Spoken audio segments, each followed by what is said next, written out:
نے زمین کو زنا سے گندا کیا وہ دیکھتا رہا، سود سے گندا کیا وہ دیکھتا رہا، مظلومے کو خون بہائے وہ دیکھتا رہا، گھروں کو آگ لگائی وہ دیکھتا رہا، ناچنا شروع کر دیا وہ دیکھتا رہا، گھر گھر میں گانے بجانے اور گانے بجانے کے آلات عام ہو گئے وہ دیکھتا رہا، رنڈیاں گانے والیاں معزز ہو گئیں وہ دیکھتا رہا، فاسق فاجر زانی شرابی وہ آپ کے ہیرو بن گئے وہ دیکھتا رہا، ظالم حکمران بن گئے وہ دیکھتا رہا۔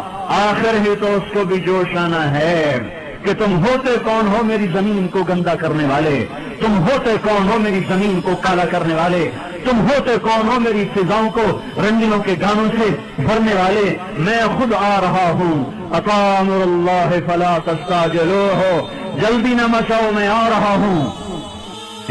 اور یہ میرا اللہ سن رہا ہے، میں اسی کے دعوے پہ یہ بات کر رہا ہوں کہ ساری دنیا کے باطل پر بھی اللہ کا ہاتھ پڑ چکا ہے، اللہ کا ہاتھ پڑ چکا ہے۔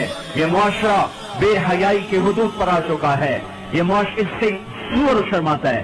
دنیا کا بے حیا ترین جانور بھی آج ان انسانوں سے شرما رہا ہے، شیطان بھی ان سے شرما رہا ہے۔ وہ بے حیائی کی حدود سے آگے جا چکے ہیں، وہ انسانیت کی چادر اتار چکے ہیں، وہ انسان نہیں ہیں، وہ جانور بھی نہیں ہیں، وہ جانوروں سے بھی بدتر ہیں، یہ زمین پر بوجھ ہیں۔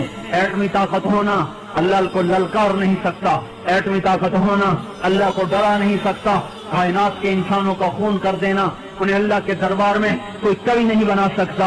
ان قریب اللہ کا ہاتھ پڑنے والا ہے، وہ پکڑ کے دکھائے گا۔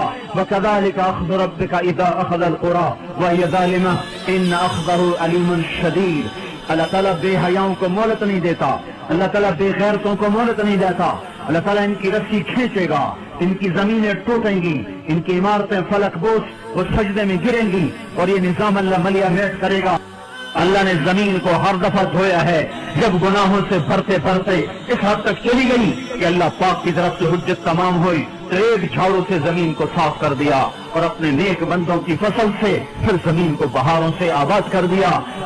ایٹمی طاقت بن کے تو دیکھ لیا، ایٹمی طاقت بن کے تو دیکھ لیا، اب اللہ کے سفیر بن کے دکھا دو، اللہ کے نمائندے بن کے دکھا دو، اپنے نبی کے نائب بن کے دکھا دو۔ اس قرآن کو ہاتھ میں لو اور اپنے سینے سے سجاؤ، اپنی آنکھوں کو حیا کا سرما دو، اپنی آنکھوں میں حیا کا سرما لاؤ، اپنے ماتھوں کو جھومر لگاؤ سجدوں کی محراب کا۔